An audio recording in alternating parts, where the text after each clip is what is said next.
new topic other than Korean culture. And hello to students at Nanjing University. And today's topic is Korean family. So I don't know what your prior knowledge of the Korean family is, but let's see how much you know. I have a subtitle. It's sort of fancy. Korean family, role changes and trends in marriage and divorce. So this is the lecture outline. After a brief introduction, I talk about the characteristics of marriage and family in Korea, followed by extended family and the elderly. By divorce, facts, laws, etc. And then, I talk about the actual divorce, the reasons why Korea has one of the higher divorce rates in the world. And finally, I talk about empty shell marriage, type of marriage where loveless couples still stay married for various reasons, right? So we'll talk about that. Introduction, time to have some fun. What are 3 rings in marriage? You got to know the first ring, right? What's that? Wedding ring. And the second one? Engagement ring. Third most lasting ring is?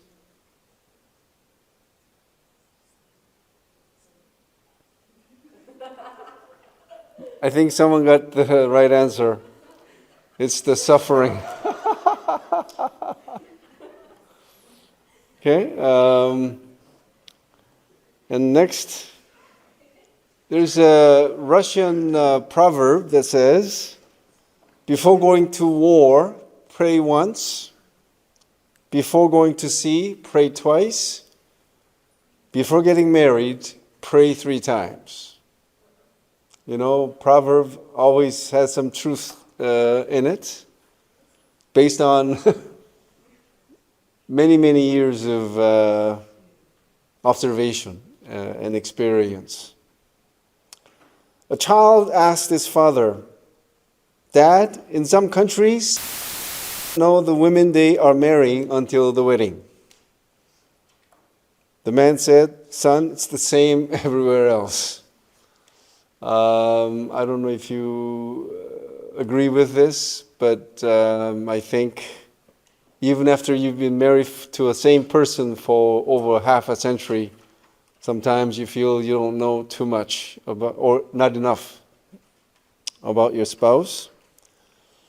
Here's a fancy picture. This is a picture of the last man on the moon as of last year. Jin Cernan stepped off the moon in December 1972. So the last time a man or person stepped on the moon was back in 1972. And that's him. And he left his footprints and his daughter's initials in the lunar dust. He was the last man to walk on the moon, but guess what happened? So you would think that he would be enjoying his life in glory or whatever, but this happened to him. His wife divorced him, and she made this very famous remark at the time. Quote, "If you think going to the moon is hard, try staying at home and raise kids," unquote.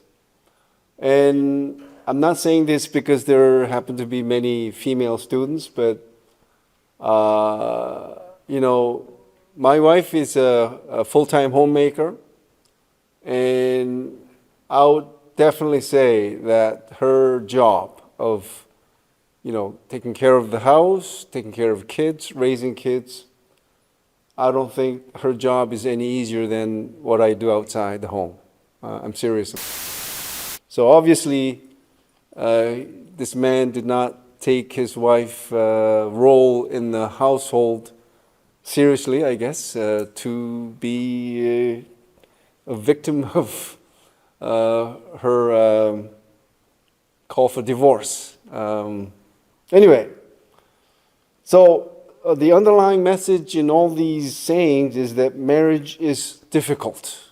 I mean, it brings a lot of joy, but at the same time, marriage is an arduous, lifelong journey which constantly tests one's love, understanding, patience, selflessness, and tolerance toward the partner. You know, this is a wonderful sentence. I don't know if I wrote it, got it from somewhere else, but well, it's really. Key questions discussed in today's class include: how has the Korean family changed in recent years? Why do many Korean elderlies live with their adult children? I'm not saying, like 70-80% of Korean elderlies live with their adult children, but relatively speaking, there is a considerable number of elderlies who do live with their adult children. So we'll try to understand why this is the case. Third, what are the factors for the rising divorce rate in Korea in recent years? And fourth, do some couples live together even if they're unhappily married? If so, why? And so we call it empty shell marriage, but there are other terms like ghost marriage. This is a very Korean term, ghost marriage. And show window couples. Okay? Again, they stay married for the purpose of social phase or for the sake of their children. And I think, at least in the case of Korea, the latter is very true. Okay, characteristics of marriage and family. The first characteristic, most obvious. Do Koreans practice monogamy or polygamy? And the answer, of course, is monogamy, right? So Koreans practice monogamy, and again, it's the most obvious form or characteristic. Second, age at first marriage. What do you think is the age at first marriage for men in Korea today? Making question, mid-20s, late 20s, early 30s, near 30s, late 30s. What is your answer? C, early 30s. Wow. Is it B or D? D. Your answer is correct. D. As of last year, I just got this updated this afternoon. The data just came out today, okay? So, age at first marriage for Korean men was 33.97, or let's just say 34, okay? And that's the highest ever for the country, okay?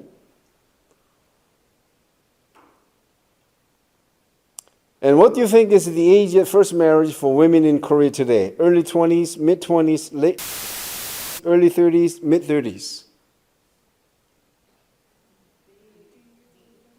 D. Wow, you guys are good. It's 31.5. Again, the highest ever.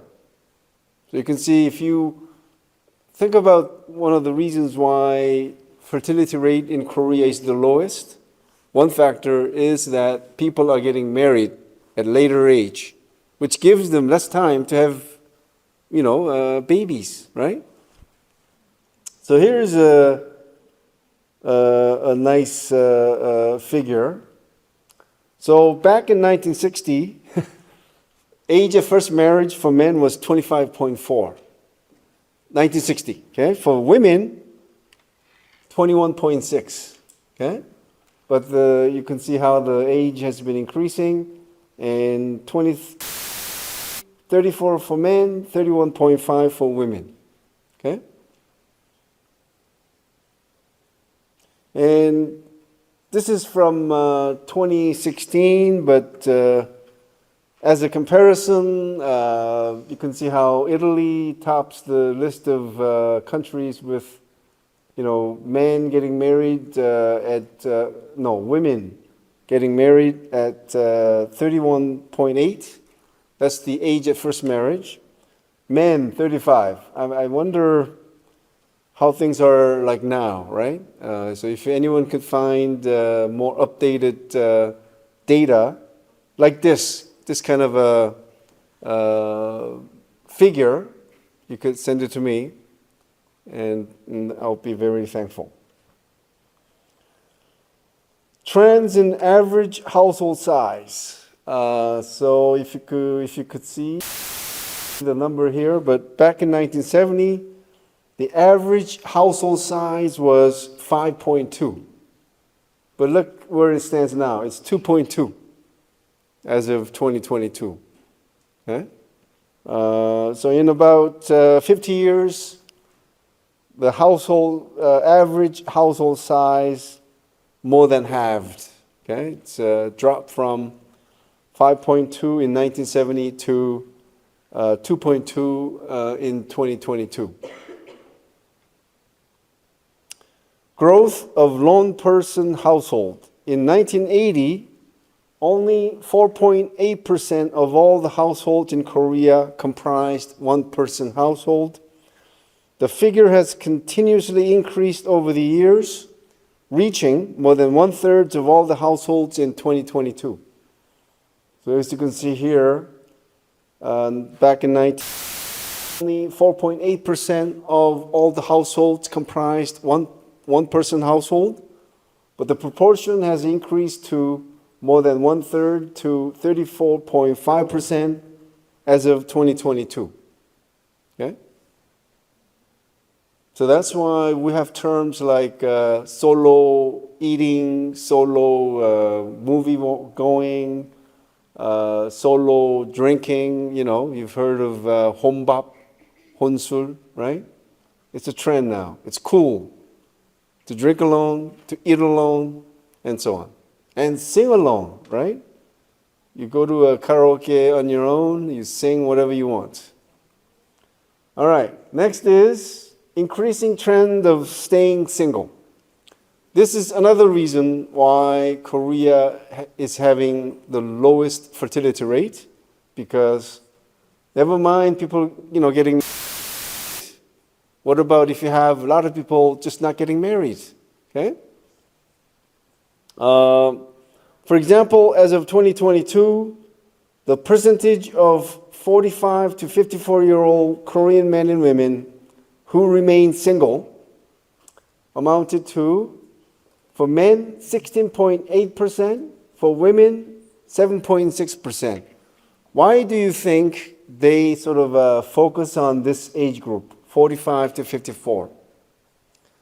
Studies show that people who do not get married by this age bracket never get married. Okay? And it's, as of 2022, 2020, it doesn't look that bad, right?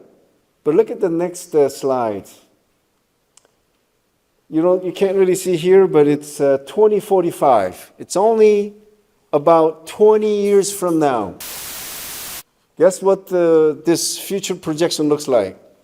By 2045, just 21 years from now, whopping 36.9% of men in Korea will never get married. I'm talking about men between the age of 45 to 54. More than 1/3 never getting married. What about for women?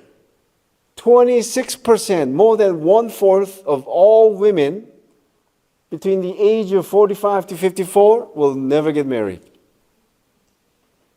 So it portends a serious problem for the persistence of low fertility in Korea, I would say. Okay? And this is another example of, people not getting married. Proportion of unmarried 40-year-old women so those born in 1944, the proportion of women, of those women born in 1944 who never got married, by the time they turned 40, was only 1.24%. For women born in 1954, that proportion jumped to 2.59. Again, when women born in 1954 turned 40-year-old, the proportion of women who never got married was only 2.59. For women born in 1964, the proportion jumped to 4.23. Those born in 1974, it's double digit now, right? But look at this is not 84, but 1983, it's already 22% of women never got married.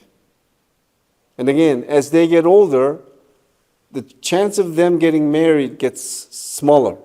Okay? So, all right? So this is a big trend of the Korean family.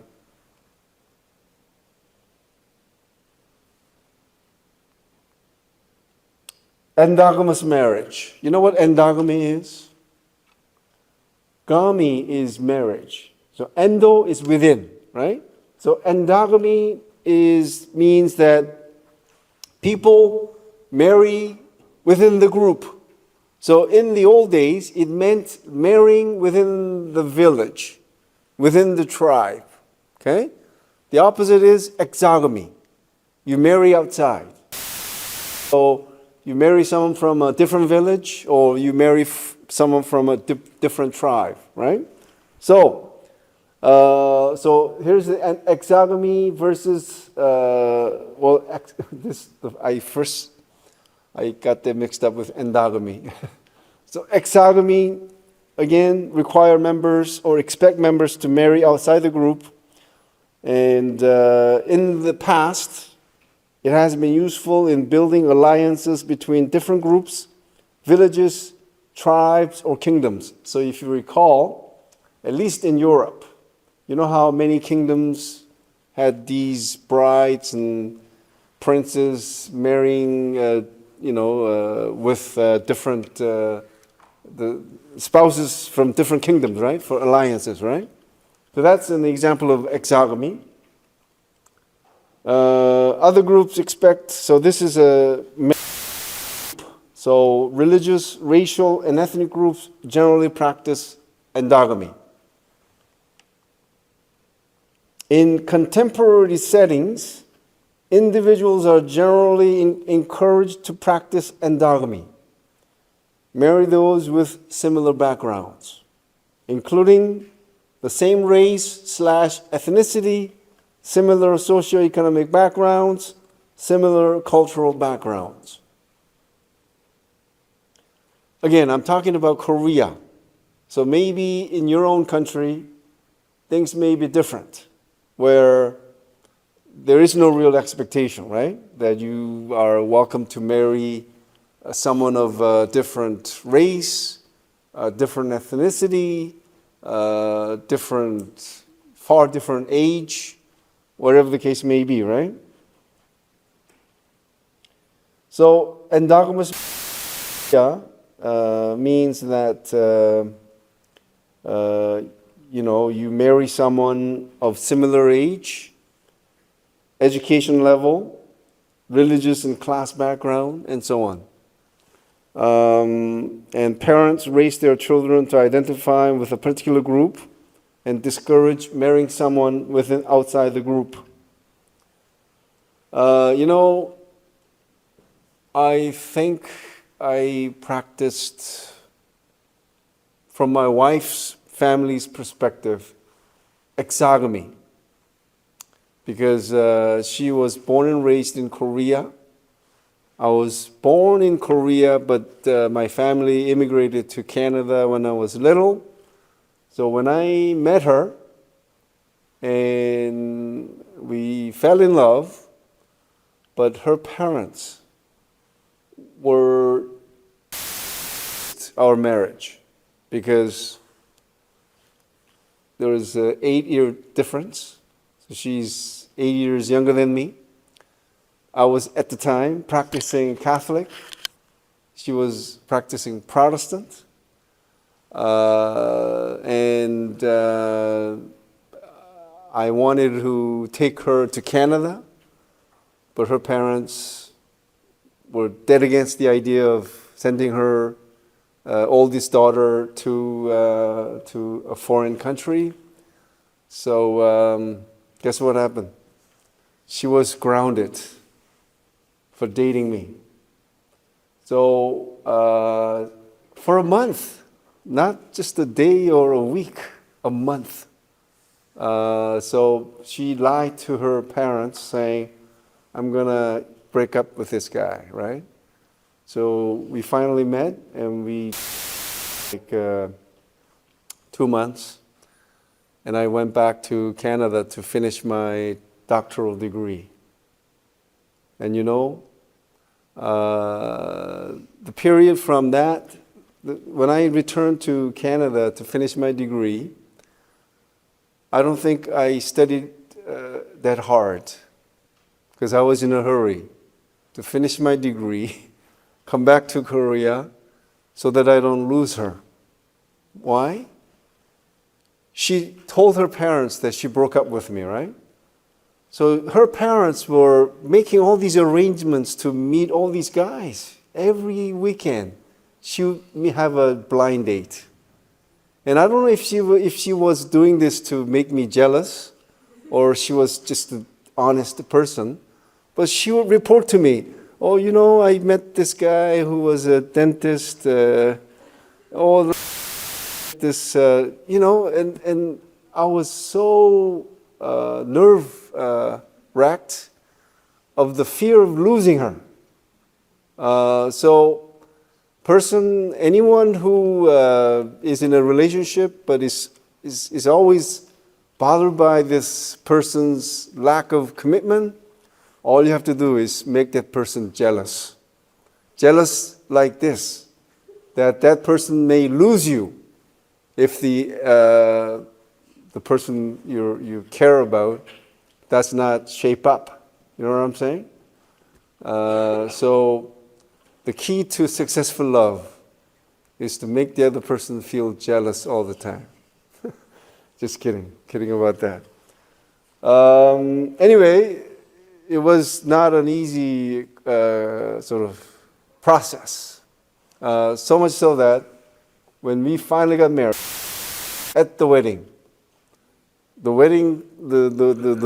place was full of tears because I cried. Not my wife, but I sobbed. It was not like, tears welling up. I sobbed. So it was my wife saying, oh, come on, everything's okay. Anyway, so mate selection is often determined by individuals' assets that is brought to the marriage market. And take a look at this. I don't know if you would agree about this point. Difference in marriage practices between Korea and the West. Korea, in comparison to the West, are marriage considerations still based on material or practical concerns? For example, wealth, job, background, family, etc. The West, compared to Korea, are marriage considerations more based on emotion, like feeling, romance, love.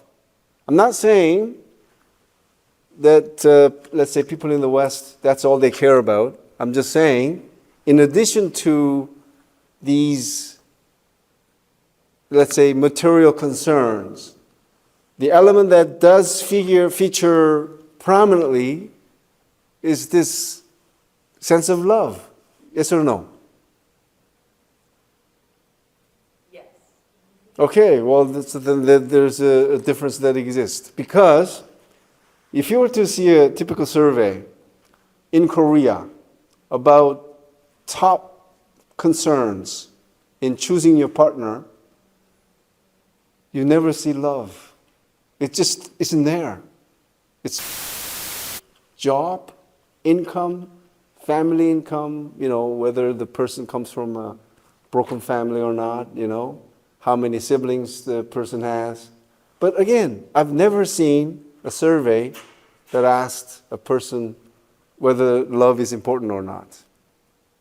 So maybe things are different now, but anyway, I think Korea does sort of sees marriage as a sort of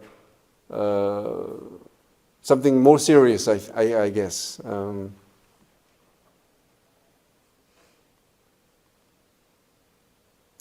Okay, seventh characteristic of family in Korea, I want to talk about birth outside marriage. A question. What proportion of birth in Korea comprises of birth outside marriage? What do you think? 2%. Wow. What about other members of the OECD country?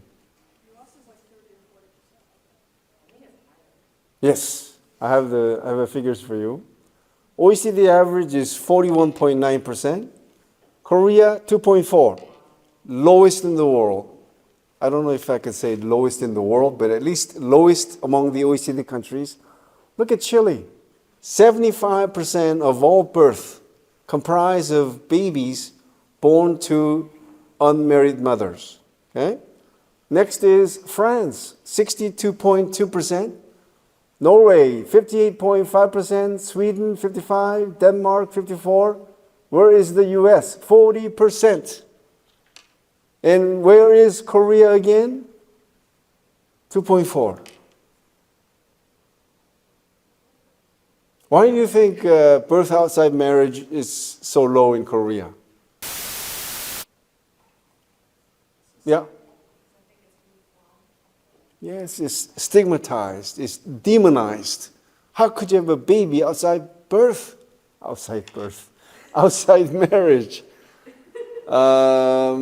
And because of this social milieu, what do you think happens to the children, babies born to single mothers?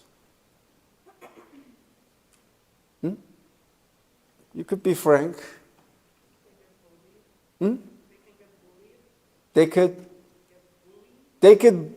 bullied. Well, that would happen if they stayed in Korea. Yes, Korea still sends babies overseas for adoption. And this is one of the very few things I'm very ashamed to be commenting on. Okay? Korea is one of the largest economies in the world. And as you can see, we are very well off economically compared to other countries, especially in Asia, right? And yet, we still send hundreds of babies overseas. Why? These babies are not wanted. That's all I can say. Okay? So, stigma against birth outside marriage in Korea has led to many young single mothers to abandon newborn babies. And do we offer, generous welfare money to single mothers? No. We just offer like $200 a month extra. Yes. And here we go. In 2018, 99.7% of born to single mothers were sent overseas for adoption.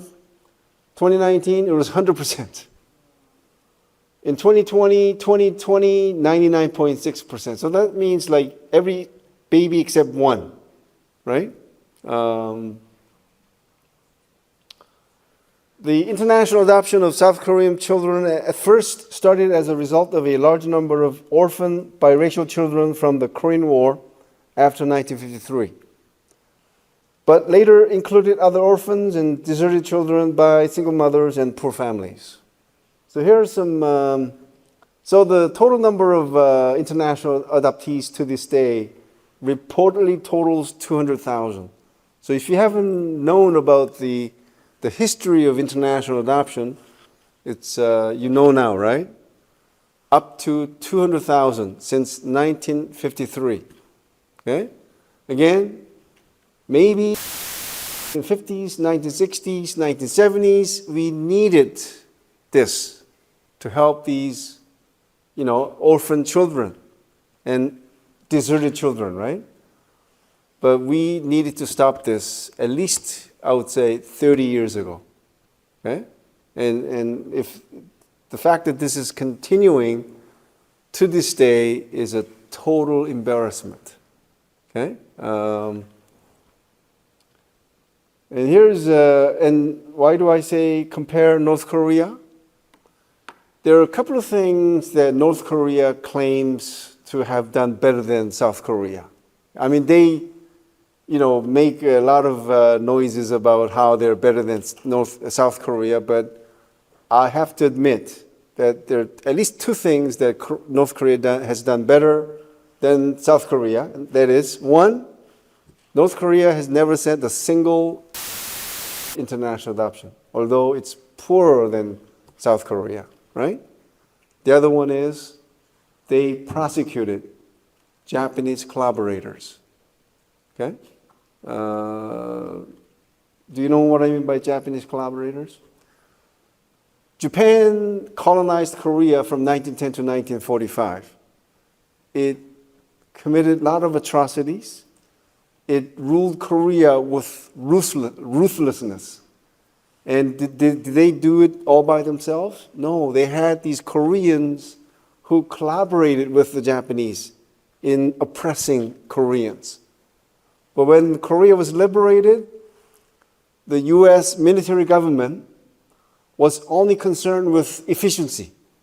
So instead of prosecuting the Koreans who worked for the Japanese in suppressing Koreans, they worked for the Americans. Okay? So we still have this painful history of not having prosecuted these very anti-Koreans. Okay? And many Koreans do blame the US for that because, again, for the US, it only cared about efficiency, not about history, not about what Koreans wanted at the time. Okay? Anyway, so this is a picture of babies on the airplane being sent to, mostly at the time, US. Okay? And later to Europe. Okay? But the largest number of adoptees went to the US. There you go. And this is the overseas and domestic adoption in selected years.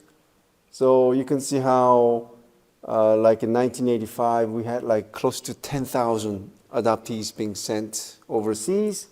But the number of adoptees in red color referred to domestic adoption. Okay? So last year, 2022, 142 Koreans were sent to overseas for adoption. In 2020, it was 232. But look at this, just 2010, just what, 13 years ago? More than 1,000 Korean babies were sent overseas. Okay? And I don't know if you have heard of Holt Adoption Agency. You think, they're doing something good? No, they're making tons of money off this. Every baby adopted get like $50,000. So they're in the business of making money. Okay? So if there is a bill that tries to ban international adoption, they lobby Korean lawmakers not, to make the bill not to become a law. Okay? So it's an evil organization from what I see. And again, they did good service, maybe up to the 1970s and 80s, but now it's in, again, business of making money. Let me not spend too much time on this. Now, well, before I move on, do you have any questions about any characteristics of the Korean family? So I'm going to talk about the divorce later, but other than divorce, anything you want to know about the characteristics of the Korean family? Okay, extended family. Wow, it's already 5:52. Extended family, well, I have another quiz or a riddle. What proportion of the Korean elderly live with their adult children, you think? Is it 10%, 20, 30, 40, 50, 50% plus? Why do you get that sort of impression? I mean, if you were to say 40%, is there anything you think you have been impressed? Like your idea of this number, has it been shaped by anything you've been exposed to? Like something you read, or maybe you watched enough Korean dramas to... Okay. The reason I say that is if you watch Korean dramas, like family dramas, there's so... Practically every Korean family drama has a grandparents living with their children, right? Which is so untrue, as you can see here. The answer is 20%. Okay? So only 1/5 of elderlies in Korea live with their adult children. Okay? But it's been decreasing. See, you see, in 1994, not too far back, just 30 years ago, is it 30 years ago? Yes. More than half of the elderlies in Korea live with their adult children, but the proportion dropped to 42% in 2002. It jumped again to 38% in 2008, and it dropped to yet again to 27% in 2018. So I think it'll in the next decade or so. Okay, so you know that 20% I think again it's relatively high, right? So maybe in the West, let's say U.S., you will have what, 10%, 5%, okay? So this is again compared to the West, it's high. Then the question is why? Is it because they are just so attached to each other, they are living together, or what? What do you think? Why do Korean elderlies live with their children? Is that by choice, voluntary, or not so? Yes? I mean, I was going to say they probably don't have the money to live anywhere else because there's not enough welfare money, so they can't afford to live on their own. Very good. Number one reason. They don't have the economic resources to live on their own. Okay? Or it's the other way around. Adult children do not have enough money to live on their own, so they live with the parents. And in Korea, that is considered okay. Okay? Yes?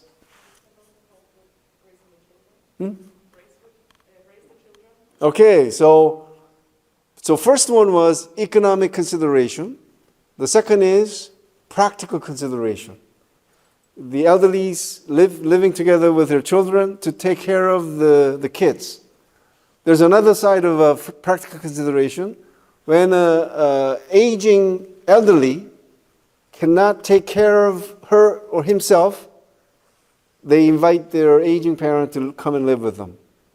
So unlike in the West where sending aging parents or immobile aging parent to a nursing home is a sort of an ordinary situation, not so the case in Korea. Okay, so we still try to help out as much as we can. Yes? The lady with the pink hat.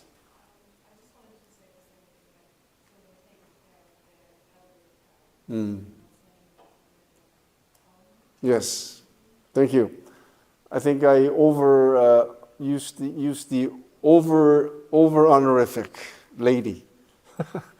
I think it's better to say student with a pink cap. Anyone else?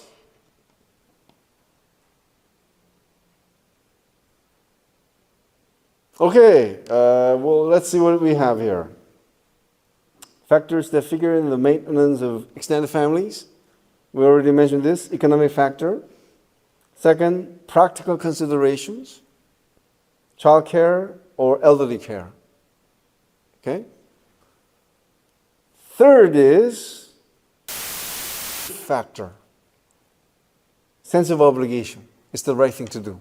So even though parents and adult children have enough money to afford their own place to live, they live together because, they want to be nice, especially from the children, right? Fourth one, I call it a mama boy factor. You know what it is, right? Either the children or the parent may want to coincide due to their psychological attachment to each other. It's terrible, right? I mean, if you marry someone and that spouse is attached to his or her parents enough to say, I want to live with my parents, not a good sign, right, for your healthy marriage or happy. So I call it mama boy or mama girl. No, it's funny to say mama girl, but mama boy is a very widely used expression. Do you know of any celebrities who is affected by this affective factor? Yeah, or star, someone who is well known. Well, unless you read this, you would not know, right? Do you know Cristiano Ronaldo? He's a famous, probably one of the top soccer player, like top star players in the world. And guess what he said? I got this from a newspaper clip. A journalist asked Cristiano, how do you name exactly? Ronaldo. Whoosh. I'll just say CR. Ronaldo. Okay, a journalist asked Ronaldo, why does your mother still live with you? He's almost like a billionaire. He makes so much money, close to a billionaire, and yet he lives with his mother. Why does your mother still live with you? Why don't you build her a house? Ronaldo replied, my mother raised me and she dedicated her life for me. She would go to sleep hungry just to let me eat. I think they come from a humble background. We had no money at all. She worked 7 days a week and nights as a maid to buy my first shoes so I could be a player. All my success is dedicated to her, and because of her, and as long as she has a life, she will always be my side. She has everything I can give. She is my refuge. There's got to be, how do you pronounce this? Refuge? Refuge? And my greatest gift. So she's very Korean-like. Anyway, this is Ronaldo with his mother. Okay? If you're born in Korea and you're poor, can you become a sports star? No. Because you need money to enroll in all these programs. So that's another tragic aspect of living in Korea. Okay? Who have a higher level of life satisfaction? The elderly who live on their own, or elderlies who live with their adult children? A or B? The answer is A by only a small, very small margin. That's surprising, right? All right. We'll take a break now. It's 6:02. I'll see you back here at 6:10. We'll have to sort of move on fast. Divorce. There's certain things you just have to know about divorce, and one of them is how the divorce rate is calculated. Okay? First method is simple enough. It's ratio of divorces to marriages. So it's the number of marriages in a given year. Okay? So for example, if there are 100,000 marriages and 50,000 divorces, the ratio of divorce is 50%. Simple enough, right?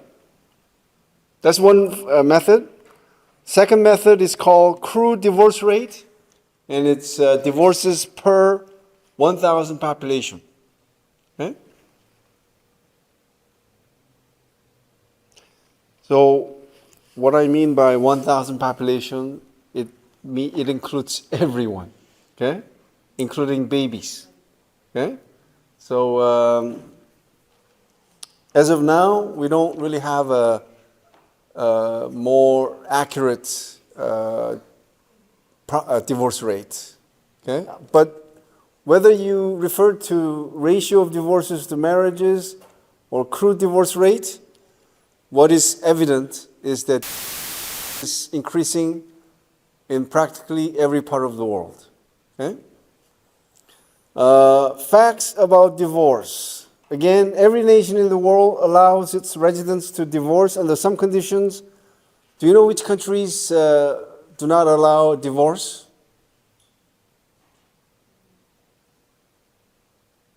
Well, there are three countries. One is the Philippines, which is a predominantly Catholic country.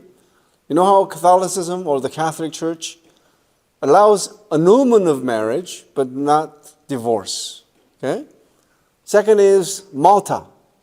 It's a very small country in Europe, I think near Italy. It's a 98% Catholic population, so it follows the Catholic rule. Okay? The third is the Vatican City.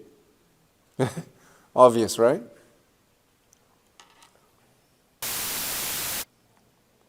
Second fact about divorce is that women are more likely than men to initiate divorce. Did you know about this? Okay. Third, divorce rate has gradually been increasing in many parts of the world. This is ratio of divorce, and as you can see, it was 12% in 1960, but 48% in 2022. So the numbers may not be, accurate, but you can see the trend, right? The same thing with the crude divorce rate. It was 1.01 in 1960 to 2.03 in 2022. So more than doubled in more than 60 years, right? Types of divorce. There are three types of divorce. One is no-fault divorce. Second, uncontested divorce. Third, at-fault divorce. No-fault divorce is the type of divorce where you don't have to prove to the court that there is something wrong with your spouse, whether it's violence or adultery. So you don't have to prove that. You just have to say, I cannot stand this guy. That's good enough with the no-fault divorce law. And again, just say you cannot get along with your spouse, and that's good enough to get a divorce. And it's practiced by only like a dozen countries. Okay? So the US is included here, but it depends on which state you live in. Okay? So state has, each state sort of criteria, I guess. But Now, I've always considered this. Now, when you want to get married, do you need a permission from the court, or is it just a matter of reporting that you're getting married? You just get a license, right? Now, to get a divorce, why do you need another person's permission?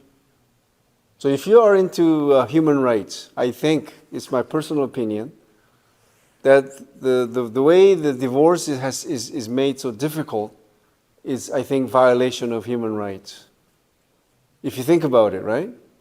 Why do you need to hire expensive lawyers to, get your right to be happy, right?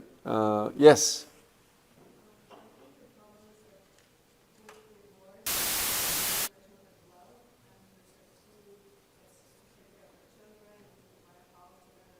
Okay, that's even with the no-fault divorce, that's the issue that you have to settle with. And you may need lawyers to get that settled.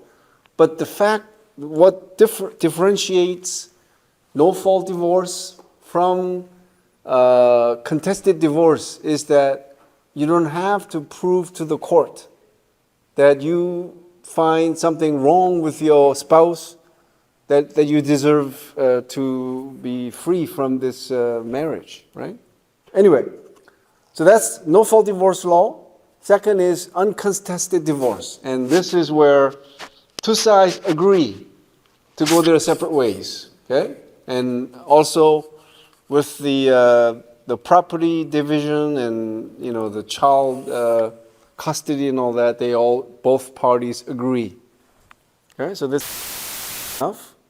At-fault divorce is where, again, and this is the kind of a divorce law that exists in most countries. Okay, so of the three, no-fault divorce law is available only in a dozen countries. The rest, they still have these two laws: uncontested and at-fault divorce. Okay. So at-fault divorce refers to a type of divorce in which the spouse who is filing for divorce has to prove to the court or judge a fault on the part of the other spouse. Okay? So this is termed grounds, popularly called fault for divorce. And it's the only way to terminate a marriage. So again, you think about if you're not happily married and you don't find this spouse, you don't want to live with that person, but under the at-fault divorce law, you cannot just leave just because you're not happy with the other person. That's not grounds for divorce. Grounds for divorce is that you have to find a fault with the other person. The other person being either abusive, commits an adultery, mistreating, whatever, right? Anyway, questions? So I already asked that question. Now, divorce in Korea. Divorce rates in Korea have been rising noticeably over the years. Nearly 1/3 of marriages end in divorce in Korea. Divorce rates jumped as high as nearly 9 times in the last 9 times. Women initiate divorces in about 2/3 of all divorce cases, as mentioned earlier. So you can see, remember the crude divorce rate? That's the number of divorces per 1,000 population. So back in 1970, it was only 0.4 out of 1,000 population. So it's been steadily increasing, and our record is in 2003 when it reached 3.4 per 1,000 population, and it has dropped to around 2 in the last 10 years or so. So last year it was 1.8. Okay, and again, without knowing the crude divorce rate in other countries, you would not know whether Korea's divorce rate is high or low, right? Well, before, this is crude divorce rate, and this is the ratio of divorces to marriages. 1970, it was only 3.9%. 1980, only 5.9%. Look, we had our record in 2021, 52.8%. It fell somewhat to 47.7% in 2023. That's, again, proportion of divorces in comparison to the total number of marriages. Okay? Get it? So in both cases, you know that compared to like 50, 40 years ago, divorce rate has increased quite noticeably. Okay? So this is divorces per thousand. So crude divorce rate, at least among the countries here, US the highest at about 3, Korea is second with just above 2. Okay, so that's from 2018. Okay, and this is countries with the highest divorces per 1,000 population. 2016. Where is Korea? Korea is right here, ranked 25th in the world. Okay, what about some of the countries with the lowest divorce rate? You can imagine that these countries are like roughly like Catholic countries, like Guatemala, Peru, and Islam countries. Okay, Qatar, Ireland, Malta. Malta is there for some reason. Uzbekistan, Mexico, and so on. Okay. So we're talking about the characteristics of divorce in Korea, and rise in what is called 황혼 이혼 in Korean. It's called twilight divorce. It refers to divorces involving those who have been married for more than 20 years. Twilight divorce. Now, this is where you could help me. If you could find a twilight divorce rate compared to divorce rate of other marriage durations in your country, please send me what you find. Because of this, as of 23 last year, 35.6% of all the divorces in Korea were twilight divorces. And from what I know, that's the highest in the world. Okay? We usually look at, so this is like the length of marriage and divorce rates, or duration of marriage and divorce rates. And this is the durations we typically look at. 0 to 4 years, 5 to 9, 10 to 14, 15 to 19, and 20 years plus. You get that? When we look at the duration of marriage and divorce rates, we have 5 groupings. 0 to 4 years, 5 to 9, 10 to 14, 15 to 19, 20 years plus.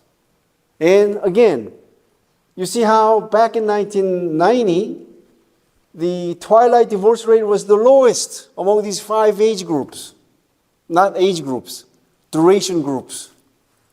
But the proportion just skyrocketed, and it's the twilight divorce comprises the largest proportion. And from what I know, Korea tops the world. So prove me wrong with some data that you find in your home country. So if you find data in your home country where the age duration of 20 years plus has the highest divorce rate among all these duration brackets, you show it to me, and I have to change what I say about the Korean divorce rate being sort of unique. Okay? So why does this happen? Why do you think Korea has the highest twilight divorce rate in the world? Yes?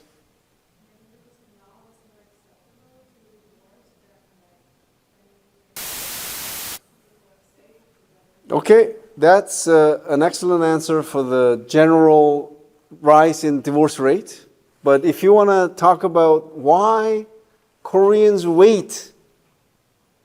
stay together for 20 years before they get married, the answer is children. Okay? You know, I cannot imagine a typical American, typical Canadian, unhappily married, but sticking it out for their children, right? For 20 years. Can anyone from the West imagine that happening to you? You're unhappily married, and you have a child, and you say to yourself, I'll sacrifice myself for my child for 20 years until the child becomes an adult. And that means when the child enters university. Okay? So again, from what I know, that just does not happen. But here, very common. Okay? Okay? So, moving on. Grounds for divorce in Korea. So the first one was the divorce rate has been increasing, right? That's what I've been focusing on, especially among those who have been married for more than 20 years. Now, as for, again, we don't practice no-fault divorce. We have at-fault divorce law, right? And there are 7 grounds for divorce in Korea. Again, 6, sorry. So if you go to the court, and if you're taking your spouse for divorce, and if you have a issue that lies outside these 6, divorce will not be granted. Okay? Again, there are only 6 grounds for divorce in Korea.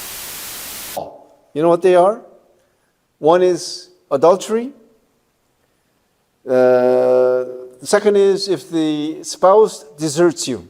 That's the second reason, second grounds. Third is maltreatment. Okay? Not just oneself, but the in-laws. Okay? So one is maltreatment of oneself. Fourth is maltreatment of in-laws. Fifth, if the death of the spouse is unknown. That's 5th ground. 6, this is the more open. If there exists any other serious cause for making it difficult to continue the marriage. So this is where you may take a case to the court saying, I have to get divorced because of this. Okay? Now, here are some real cases. And let me know what the ruling was. Again, these are actual examples. Inability to have a baby. You think this person who, wanted to get a divorce got his wish or no? What do you think? How do you think the judge ruled on this case? Yes or no? Yes. Hands up. No. Hands up. What are those students who did not take a vote? Anyway, no. Okay? So that was not grounds enough for divorce. Religious difference, yes or no? Yes. Husband addicted to online games? Yes. Wife not providing adequate care for commitment to a religion? Yes. Refusal to perform ancestral ritual? Yes. It's very important to Koreans, right? Wife spending lavishly on cosmetics and fashions? No. Husband who invested a large sum of money without wife's consent and lost? Yes. Wife not being courteous to her father-in-law? No. Husband who is addicted to gambling? Yes. Couples who had no sex for 7 years? Yes.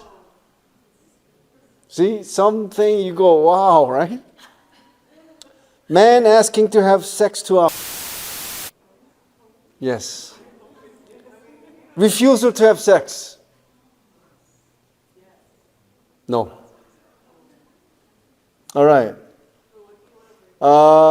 Here's this really interesting case, right? This really happened in 2017. This woman, a woman was found buried, dead, okay, in this one small town. So the detectives did their work and arrested a friend of this dead woman.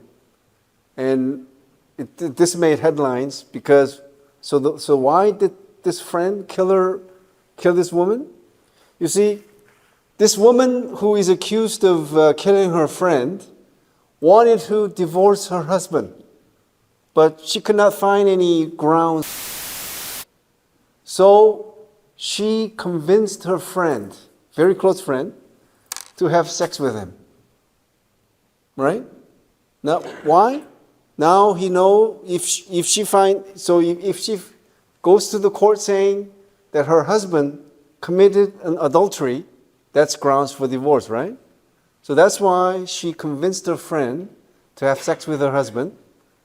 Now, if she just went to court with the divorce case, things would have been fine. But she worried that her friend who had sex with her husband may go around telling what happened. So that's why she killed her. All because of this at-fault divorce law. Okay? Anyway. All right, reasons for the rate. Some obvious causes are incompatibility, economic strife, infidelity, verbal or physical abuse, interference from relatives and friends, right? But these factors are universal factors which have been around for centuries and are common to practically every society. So the question is, what are other newly emerged factors which explain the recent rise in divorce rates in Korea?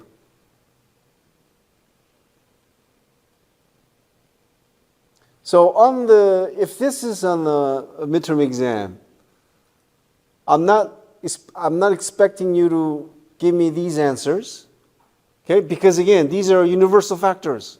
They've been around all the time. So to explain the rise in divorce rate there are other reasons, other factors, okay? So what are the other factors that I'm looking for?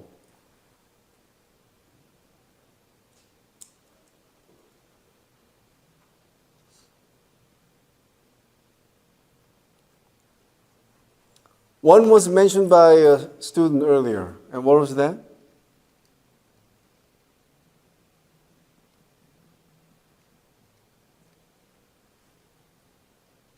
You could repeat what you said earlier.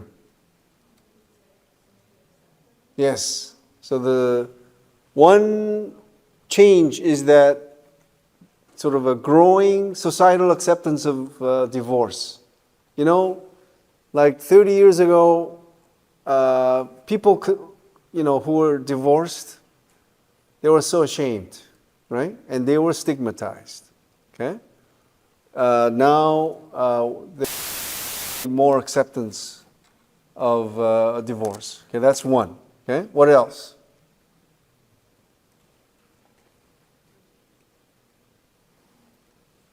Hello?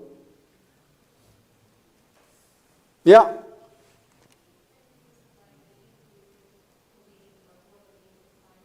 Okay. To be more specific, growing number of women who are financially independent because more women are working outside the home. So they have money to be self-sufficient. Some feminists argue this much. If every adult woman who is married is financially independent, divorce rate will skyrocket all over the world. Okay? That's how economic dependence makes many women stuck in many unhappy marriages. So that's second, okay? Two, one more. Before I show you my slides. I hope I could hear someone say this.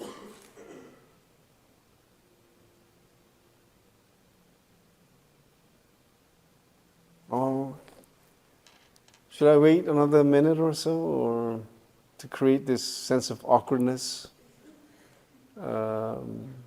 uneasiness, silence?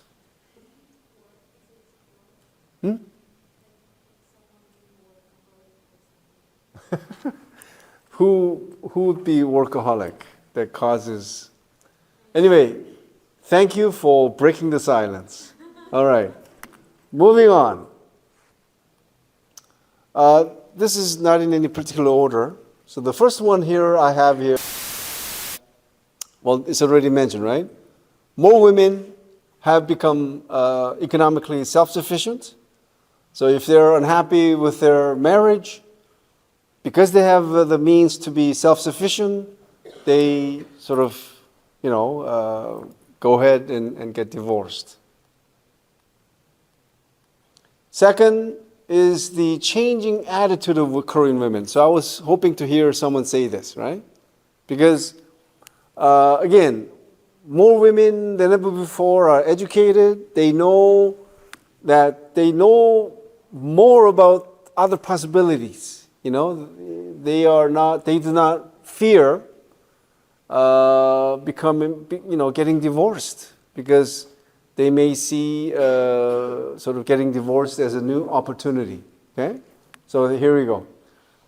They become more conscious of their life situations and are aware of. So they resort to dissolving instead of tolerating unhappy marriages. Third,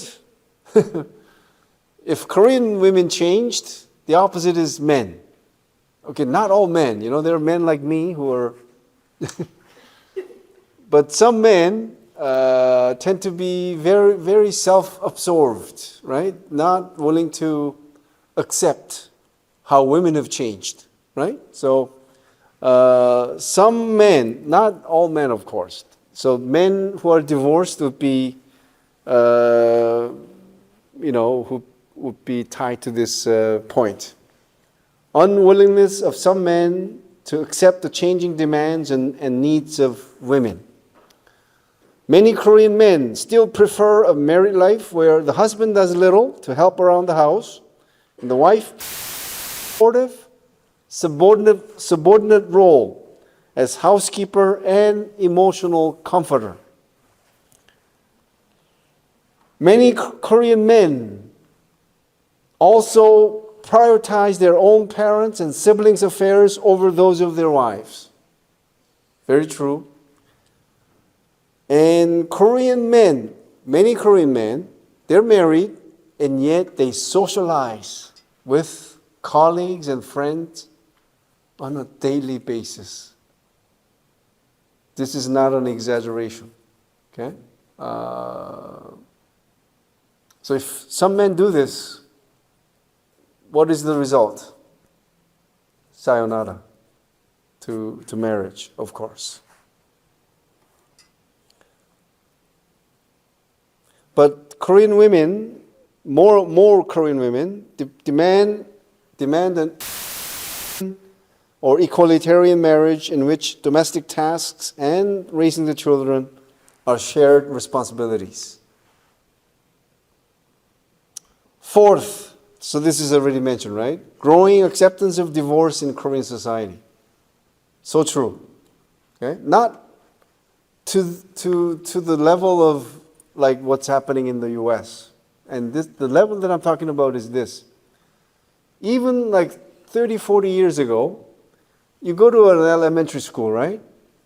The kid would say, my stepfather bought this for me, right? Or my stepsister or whatever, right? We're not there yet. We would admit that, like if you come from a family where the parents divorced, if you're asked or if you must, you'll admit to that, right? But you would not open about it, right? Right? Especially at school, okay? It would be sort of a secret, okay? But anyway, and fifth is the growth of individualism, okay? So individualism is the belief that people should seek self-actualization, develop their interests and capacities to the fullest, and seek to fulfill their own needs and desires rather than sacrificing oneself for the well-being of the group. Because individualism is all about me, right? Priority is me. Me, myself, and I, right? It's a very wonderful expression, right? Whereas the collectivism is more of the group, right? And in this context, the family, right? So you sacrifice yourself for the... But individualism in the family means that your own happiness matters the most, right? And this is taking roots among many Koreans, especially younger people.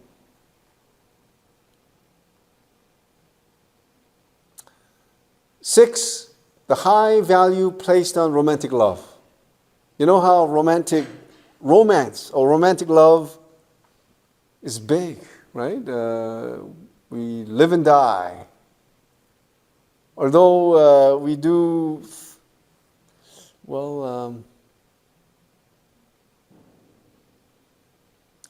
placing high value on romantic love means that some Koreans are willing to go their separate ways if they find their marriage dull or loveless.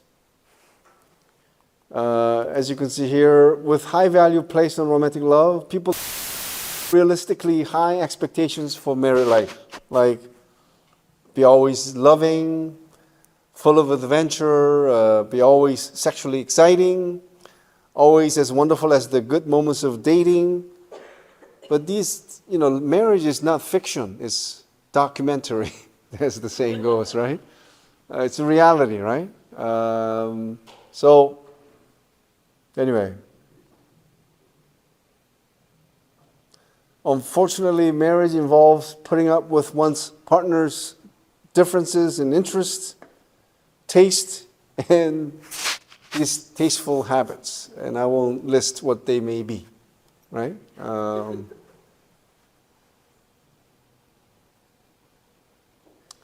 Other possible factors for the rising divorce rate in Korea. Can anyone think of any other factors that I have not mentioned? Reasons for higher divorce rate in Korea compared to the past, other than the ones I've mentioned, from your observation of Koreans? Drinking? What, drinking too much, or drinking soju makes one person go... Well, in the interest of time, I will just show you what I have. And tell me if you agree. Do you think lack of dating culture has anything to do with higher divorce rate in Korea? See, if you take dating for granted, think again. Because if you date number of people, from breakup, from making up, you learn how to deal with the opposite sex in the case of heterosexual couples, right? So the more experience you have in dealing with so in the case of heterosexual couples, the opposite sex, you're better able to handle what comes or what could come when you get married. So I know for a fact that in the West, like in the USA, for example, surveys have shown that surveys do show how many dating partners men had before marriage, how many dating partners women had before marriage. And the number is far higher than the numbers you find in Korea. Dating culture just does not exist. If you ever wonder why, I mean, they're so serious. From what I know, in the West, at least in North America, if you're interested, you date. You go, hey, how about go out, you want to go out for a drink, or you want to have dinner? But Koreans think so hard before asking that question. I don't know if that has changed. Yes.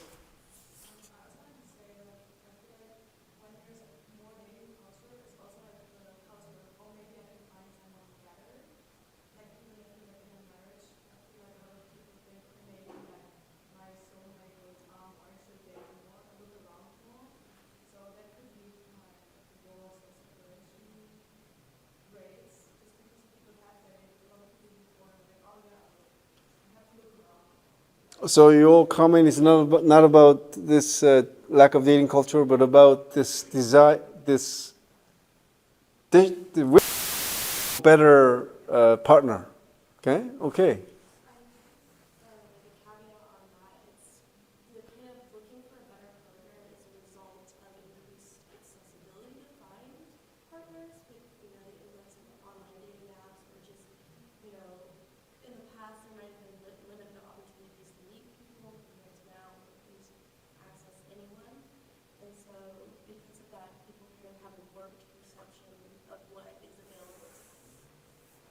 Okay, students at Nanjing University, comment was made where now people have more access to many opportunities to find better partners or what they perceive to be more desirable partners. Okay, so that may lead to higher divorce rate in Korea. Anyone else?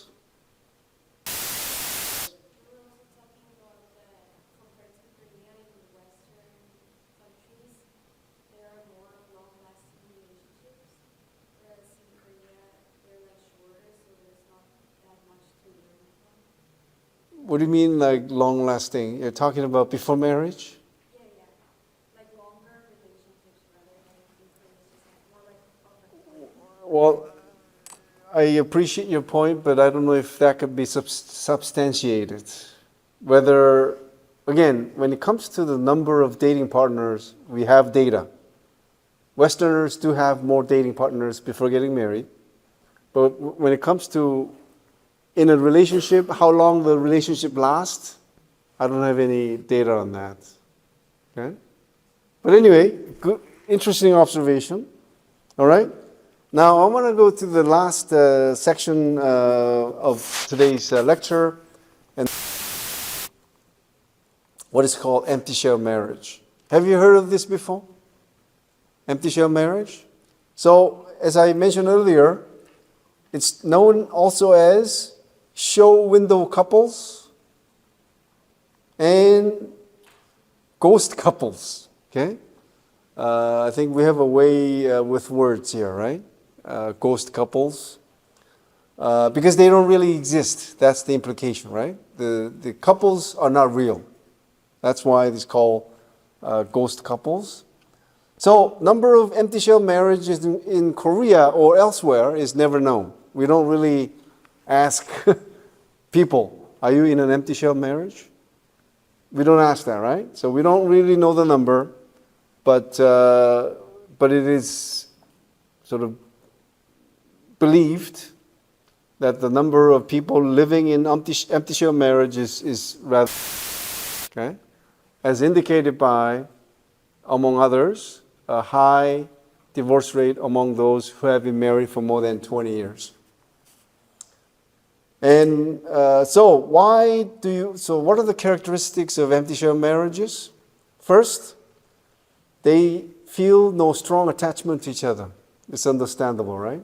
Because you're in it because of certain ulterior motive, which may be, for the sake of their children. So they don't feel strong attachment to each other. Spouses enjoy few activities together. They just rarely spend time together. They come and go, but not much else. Spouses seldom display pleasure in being in each other's company. Makes sense, right? If you're in an unhappy marriage, would you want to be with that person all the time or as little as possible? Fourth, there is little fun or laughter, and the spouses do not share their problems or experiences with each other.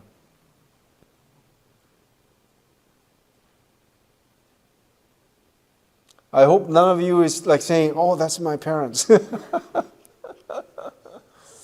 There is little spontaneous expression of affection. Yeah?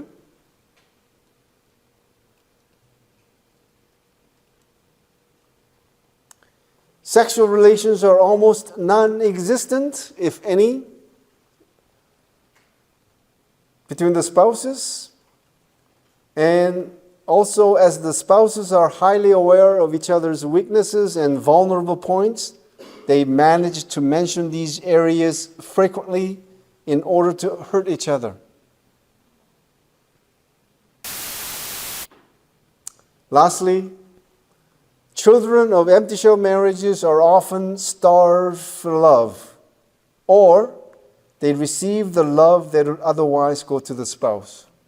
So if you find any mother who is so loving of their child, it's possible that she is devoting all of her love to the child because she doesn't love her husband to be like sharing her love. You know what I'm saying? So the child is getting all the attention and love from the mother who is not sort of showing any affection to her husband, right? Then the question is, why do couples remain in empty shell marriages? Well, the number one reason was already sort of mentioned in passing. Couples, especially mothers, ending the marriage would harm the children. This is, I would say, number one reason for empty shell marriage. Again, it just does not happen in the West, from what I know, right? Of course, there are exceptions. Second, outward appearances. So to avoid negative reactions of relatives, friends, and others, they stay in unhappy marriage. Third, couples may believe, especially those who are affluent, loveless marriage is preferable to divorce and to the uncertainty of remarriage or uncertainty of remaining divorced.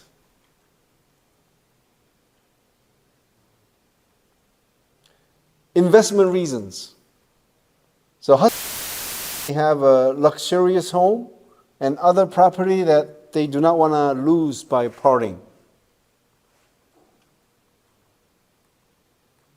Fifth, the lack of financial independence, typically that of the wife.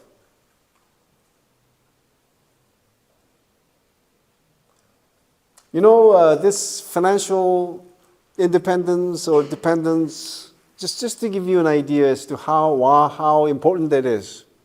Studies after studies all over the world, women who are abused by their husbands, they eventually go back. Many of them go back to their husbands. And who are they? They are financially dependent on their husbands. Okay? So financial independence matters a lot in how you handle an unhappy marriage. 6, the fear of loneliness. 7th, couples may believe that getting a divorce is morally wrong. So this applies to those who are religious, right? That no matter how unhappy you're in your marriage, you may take it as a God's test of your perseverance or your faith, right? You know how in the case of Christianity, it teaches you that God throws many obstacles to your faith, and by overcoming all those obstacles, you become a good Christian, right? All right. That's all I have for you. Do you have any questions or comments on what has transpired this afternoon?